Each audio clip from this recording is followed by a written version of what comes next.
Hey guys, welcome to my channel. Today I'm going to show you how I make my eyebrow. And yeah, we all know Kila is life, so I'm going to do this for you guys, for you to have ideas how to make an on flick or kabugerang kilay. And before you make your eyebrow guys, make sure na nakapag-pluck na kayo, nakapag-shave na kayo. Yeah, shave. Sa kilay, hindi sa baba. And yeah, kailangan malinis para kitang-kita mo yung shape ng eyebrow mo. Mas madaling applyan ng products. And mas magiging on flick siya. Malinis tingnan. So if you wanna know how I made this eyebrow, just keep watching.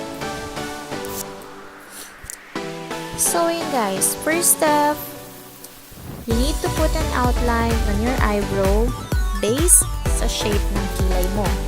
Don't ever put an eyebrow or outline na hindi ka-shape ng kilay mo. Kasi kapag ganun yung ginawa mo, unang-una sa lahat, nahihirapan ka magkilay, magiging messy siya, and totally disaster. So, just follow the shape. If it doesn't have shape, kung sabog, use shave or pluck your eyebrows, or if you don't know how to do it, just go to professional who can do it for you. I think mura lang siya, nasa 20, 50, 100 pesos lang siya. So ayun. So as what I'm doing right now, I'm putting a shape. I always start at the middle on the lower part of my eyebrow, and next is yung sa taas. Then kapag maayos na yung shape ng kilay ko, the next steps guys is just fill in the blanks, just fill all the gaps on your eyebrow and make sure that it's all consistent and the color is the same from center, middle, and at the end part. So yeah, just filling in everything and blend it until it looks good.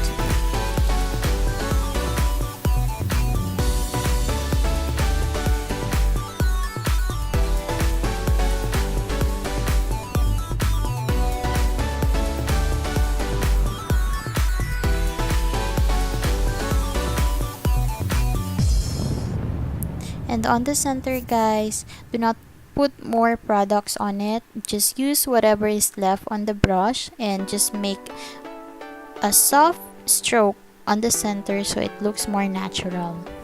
And just blend it together. Don't worry if it's not perfect. We will do a cleaning time later. I'm gonna put on concealer para mas maging malinis siya tingnan. And I'm just brushing it para matanggal yung mga excess products or excess eyebrow powder sa kilay ko.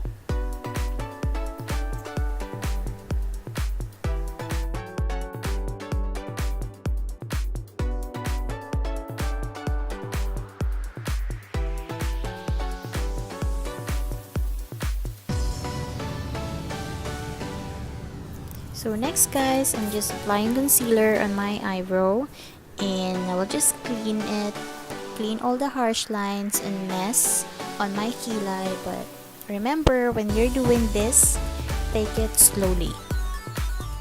The slowly, the better, kasi kahit paano maingat at hindi masisira yung pinaghihirapan natin sa kilay natin. Just blend it together and make sure na malinis siya. Don't put too much stress on making your eyebrow guys, because the more stressed you are, the more it will be a mess.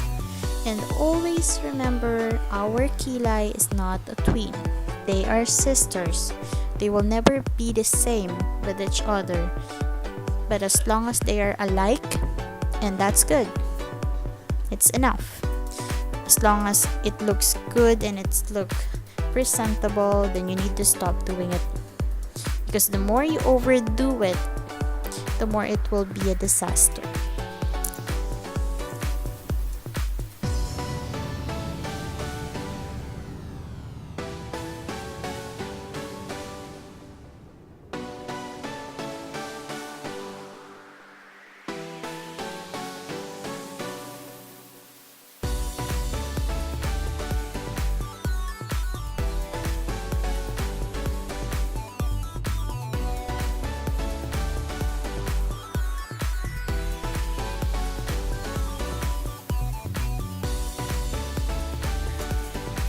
So ayun guys, I will do the other one and just follow all the rules and steps and do it on this side. So ayun guys, konting share lang. Before, hindi naman talaga ako marunong magkilay and nobody taught me how to do kilay or thing or pag-makeup.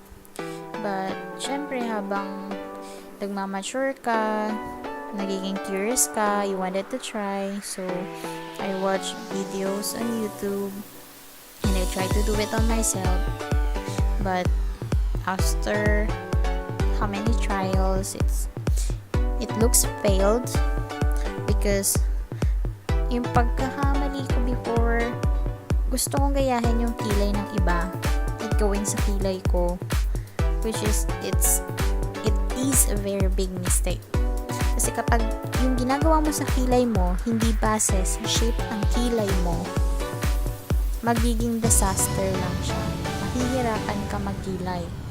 Although naayos na yung isa, mahirapan kang pantayin yung sa kabila.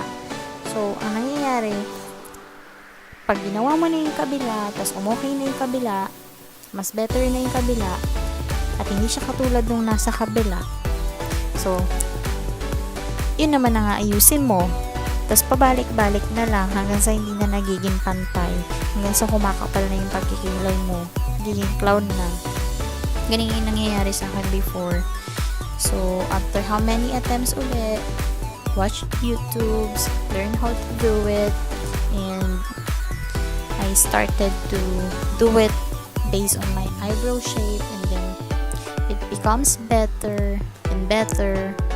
And then learn again, watch YouTube, it becomes more better until I manage how to do it correctly. I know it's not that perfect, but at least I can do it.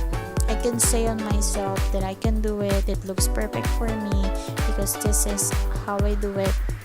And yeah, I just wanted to share you guys if you know that this can help you, then do it. If it's not, just ignore this.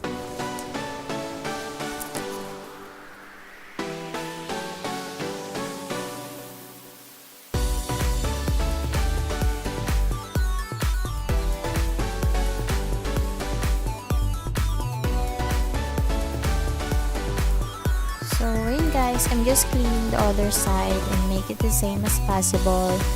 And yeah. So guys, just for you to be aware, I'm not a professional makeup artist, but this is how I do it on my eyebrow. But if you have questions or requests, just comment down below and I will surely read those and answer if I can. And if you have requests, I can do it as much as I can, or if it's possible for me to do it. And if you have suggestions or learnings that you have to share or that you want to share, just comment down below and I will surely appreciate those.